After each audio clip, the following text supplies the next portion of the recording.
Kita berdoa, damai sejahtera Allah melimpahi pikiran dan hati kita di dalam Yesus Kristus Tuhan.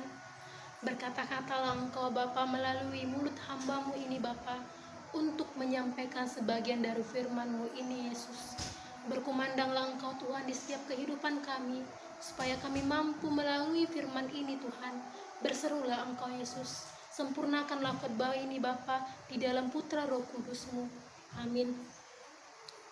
Bapak Ibu yang dikasihi Tuhan, khotbah kita terambil dalam kitab Yeremia 29 ayat 1-7. Beginilah bunyi firman itu. Surat kiriman kepada orang-orang buangan di Babel. Beginilah bunyi surat yang dikirim oleh Nabi Yeremia dari Yerusalem kepada tua-tua di antara orang buangan, kepada imam-imam, kepada nabi-nabi, dan kepada seluruh rakyat yang telah diangkut ke dalam pembuangan oleh Nebukadnezar dari Yerusalem ke Babel. Itu terjadi sesudah Raja Yekonia berserta Ibu Suri, pegawai-pegawai istana, pemuka-pemuka Yehuda dan Yerusalem, tukang dan pandai besi telah keluar dari Yerusalem.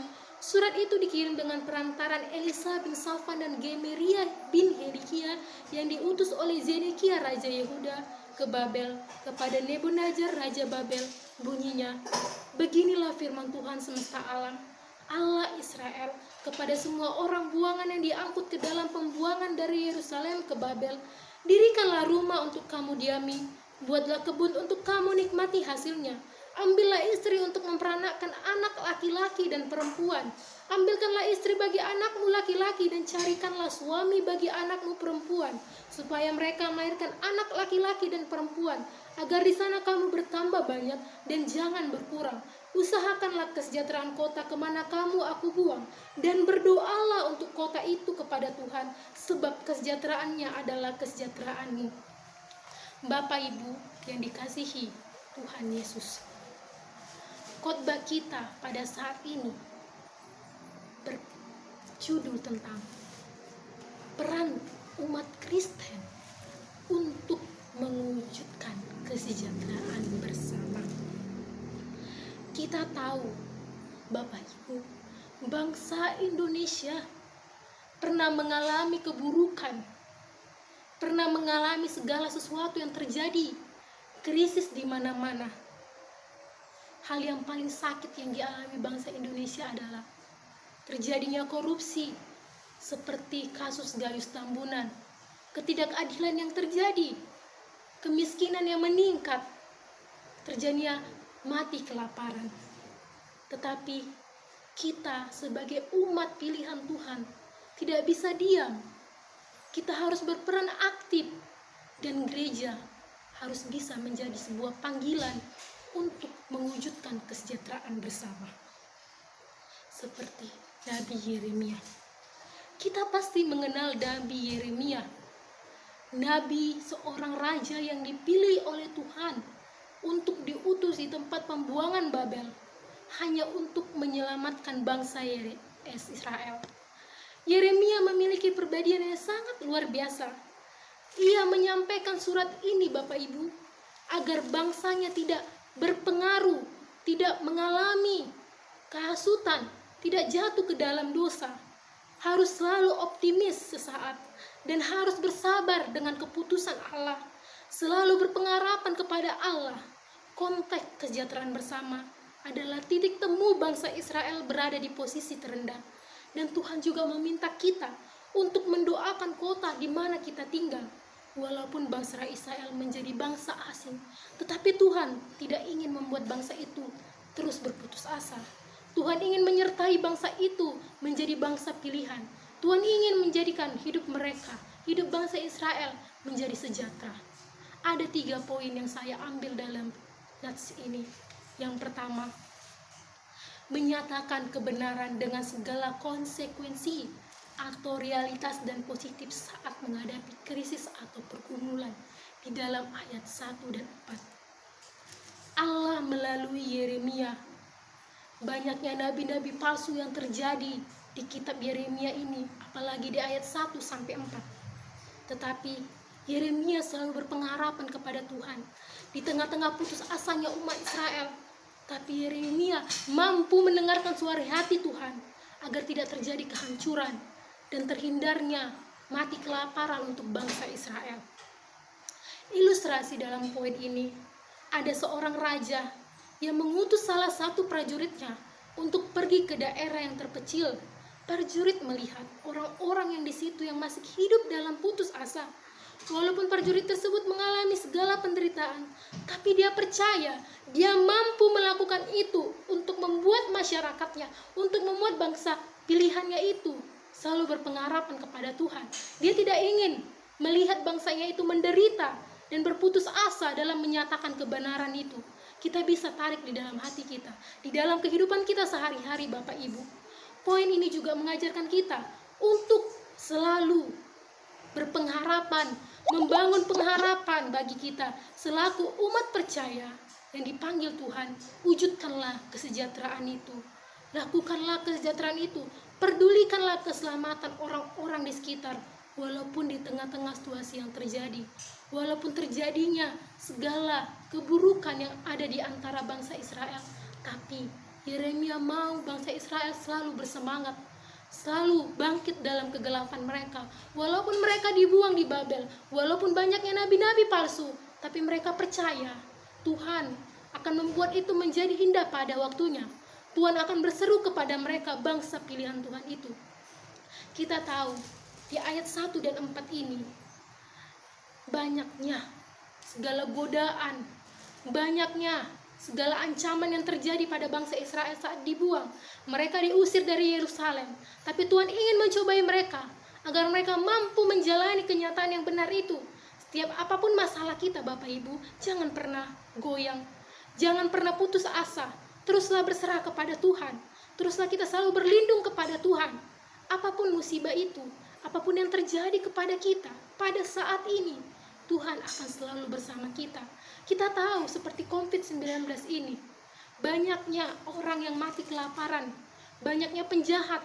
Tetapi kalau kita selalu berpengharapan kepada Tuhan, Tuhan akan selalu ada di dalam hati kita. Tuhan akan memberikan kita kekuatan. Birur-birur tangan Tuhan akan menguatkan kita. Jadi, Bapak Ibu yang dikasih Tuhan, tetaplah selalu menyatakan kebenaran dengan segala konsekuensi yang terjadi, segala penderitaan yang terjadi. Apapun situasimu, serahkan semua kepada Tuhan. Apapun yang kau alami pada saat ini, tetaplah bersandar kepada Tuhan. Tuhan akan menyertai kita di dalam hati kita, di dalam pikiran kita, di dalam kehidupan kita sehari-hari. Tuhan tidak akan pernah tinggal diam. Yakinlah, kita harus bisa belajar dari bangsa Israel, bangsa yang dibuang. Tapi mereka percaya betapa sulitnya mereka menghadapi percobaan itu, tapi Tuhan akan selalu bersama kita. Dalam poin yang kedua ini, membangun dan bekerja, ayat ke-5 dan ke-6. Yakinlah kita sebagai orang Kristen, kita harus bisa saling membangun bekerja, tolong menolong dan bertambah keturunan. Sebagai orang yang percaya kepada Tuhan, jangan pernah buat di dalam hatimu, di dalam pikiranmu ini, sebagai orang-orang yang egois, yang tidak mau membantu keselamatan orang, yang tidak mau ikut serta dalam mewujudkan kesejahteraan bersama. Kita di sini adalah umat bangsa pilihan, umat Kristen yang dikirimkan Tuhan, yang dibentuk Tuhan hanya untuk menyelamatkan sesama kita. Jadilah seperti bangsa Israel, jadilah seperti Raja Yeremia, sebagai raja yang taat kepada Tuhan, yang diutus dalam pembuangan Babel. Dan kita harus mampu mempertanggungjawabkan kesejahteraan kita bersama untuk membangun yang sesuai dengan perintah Tuhan, untuk menjalani kehidupan kita masing-masing, untuk mampu bekerja. Beranak cuculah engkau, tanamilah semua yang ada di ladangmu. Tuhan menyuruh bangsa Israel, dan Tuhan juga menyuruh bangsa umat Kristen untuk bertambah banyak, dan lakukanlah perintah Tuhan itu sesuai dengan firman-Nya ini. Jangan pernah goyang. Kalau Tuhan menyuruh kita untuk membangun, bekerja, menolong sesama kita, itu Tuhan ingin kita menjadi bangsa pilihan. Ketika kita dibuang, ketika kita diutus kemanapun, tapi Tuhan percaya, Tuhan akan selalu bersama kita. Kita tahu COVID-19 ini yang terjadi pada saat ini, COVID Corona yang sudah membumbui dunia kita. Tapi Tuhan ingin kita tetap bersandar kepadanya. Tuhan sudah menyuruh kepada kita, bangunlah, bekerjalah untuk umat bangsa Israel. Ilustrasi dalam poin kedua ini Bapak, pentingnya kehadiran gereja. Gereja harus terpanggil. Gereja harus berpikir aktif dalam mewujudkan kesejahteraan bersama ini. Gereja harus menyatukan hubungan antara manusia dengan Allah, hubungan Allah dengan manusia. Seperti situasi pada saat ini Bapak dan Ibu, virus corona yang terjadi. Di sini pentingnya gereja untuk menguatkan iman para jemaat mereka, supaya mereka tetap berpegang teguh kepada Tuhan, agar mereka tidak jatuh di dalam dosa, agar mereka percaya kalau mereka mampu melewati virus corona ini di dalam Yesus Kristus. Dan gereja harus bisa terpanggil dan memberikan bantuan sosial kepada umat-umatnya, kepada bangsa-bangsanya, kepada jemaatnya, untuk membantu mereka dan membangun. Itulah pentingnya gereja, agar kita saling membangun, bekerja keras. Tuhan sudah menyuruh kita, tanamilah yang ada di kebunmu, berikanlah kepada orang yang membutuhkan. Itu yang Tuhan inginkan di dalam ayat 5 dan 6 ini. Bapak Ibu yang dikasihi Tuhan, kita sebagai umat pilihan Tuhan, umat Kristen, umat yang dipanggil Tuhan ke dunia ini hanya untuk melakukan sesuai dengan kehendak Tuhan. Kita jangan pernah berpikir untuk kepentingan kita. Berpikirlah untuk kepentingan orang lain. Pikirkanlah orang-orang di sekitar kita. Kalau ada yang sama kita, kita bujuk mereka untuk saling membangun, untuk saling bekerja sama, hanya untuk mewujudkan kesejahteraan bersama ini. Aplikasi dalam poin ini mengajarkan bangsa pilihannya untuk saling membangun. Tuhan ingin saling membangun. Tuhan ingin saling bangsa Indonesia ini, bangsa umat pilihan ini, bangsa Israel ini untuk saling membangun dan bekerja. Dan dikatakan Tuhan ini melalui perintahnya, kita harus berperan aktif dalam mewujudkan kebersamaan. Sama halnya Allah menyatakan kepada orang Israel bahwa kita harus saling bekerja dan membangun. Poin yang ketiga adalah poin yang terakhir, mengusahakan kesejahteraan kota. Itu terdapat dalam ayat ke-7. Kata mengusahakan adalah dalam kamus bahasa Indonesia mengerjakan sesuatu, memberi perubahan, berusaha keras, mencari solusi di dalam situasi ini. Berdoa untuk kota kita. Jika kota kita aman dan sejahtera, maka kita senang melihatnya, maka Tuhan senang melihatnya. Itulah pentingnya kita untuk mengusahakan kesejahteraan bersama. Poin ini merupakan firman Allah kepada Israel dalam pembuangan. Tetapi Tuhan mau agar mereka bertindak aktif dalam kesejahteraan mereka, dalam kesejahteraan kota mereka, dimanapun mereka dibuang. Tuhan ingin bangsa Israel, bangsa umatnya itu ketika mereka dibuang, mereka tidak putus asa, tapi mereka selalu bersandar kepada Tuhan. Apapun segala cobaan yang terjadi dalam pembuangan Babel itu, Tuhan ingin bangsa Israel ada di dalam kehidupan Tuhan. Itulah pentingnya Nabi Yeremia. Yeremia yang selalu membawa bangsa Israel ke jalan benar, agar tidak sesat, agar tidak berpengaruh dalam nabi-nabi palsu. Tuhan ingin bangsa Israel, bangsa umat Indonesia ini, ketika mereka ditempatkan suatu kota, mereka ingin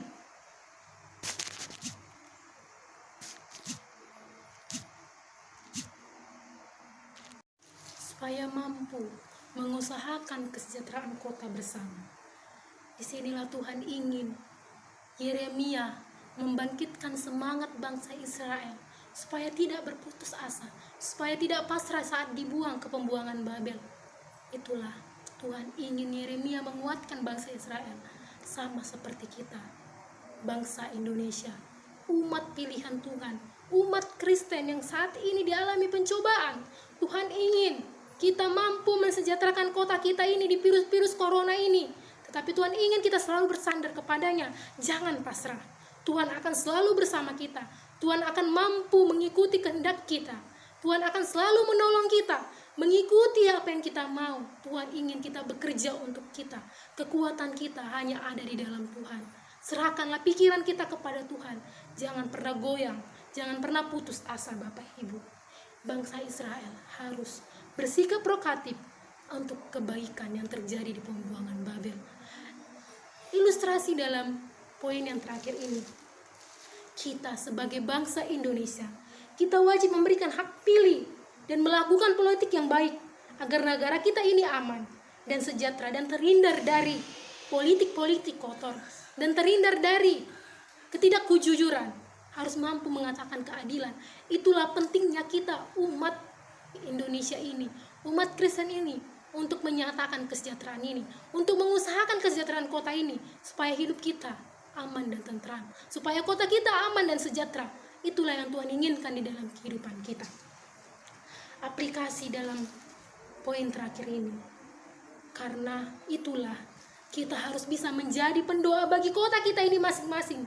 Jika kita mendoakan kota kita ini, maka kita siap peran aktif dalam mewujudkan kesejahteraan kota kita ini. Tetapi jika kita tidak mendoakan kota kita ini, kita tidak akan mengalami kesenangan. Kita harus mengalami kesusahan. Tuhan ingin kita selalu berdoa agar kita beroleh kehidupan yang kekal. Itulah Bapak Ibu yang dikasihi Tuhan. Kesimpulan dalam khotbah ini mengajarkan kita untuk berperan aktif dalam mewujudkan kesejahteraan bersama.